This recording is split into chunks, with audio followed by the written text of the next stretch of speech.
Good morning po sa inyo lahat mga karis. Dahil morning pa man talaga guys. Nagluto naman yung yayas ng ating ulam sa ating pananghalian. Guys, adobong pusit sa gata na may papaya naman ang ating niluto yung tanghali. Ulam sa tanghalian pero umaga pa guys. Dahil tulog pa yung aking alaga. Kailangan na natin magluto para naman paggising niya ay wala na tayong iintindihin. Siya na lang ang ating aalaga. Nahirapan pala ako guys kumuha ng papaya kanina kasi super taas talaga ng papaya. Hindi naman natin kayang abutin dahil napakamababa lang natin dalawang sungkit. Pinagdugtong-dugtong ko guys para makuha lang.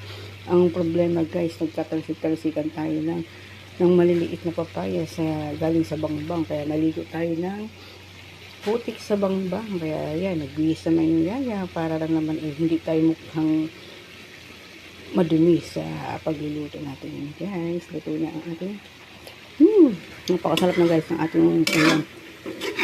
Luto na talaga guys yan.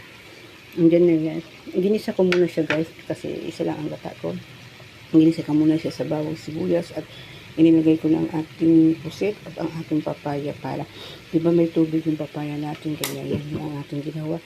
Pinatuyo-tuyo muna natin at nagkaroon tayo linagay natin ang isang ating gata. Ayan, napakasarap naman guys. So, naglalangis-langis naman talaga ang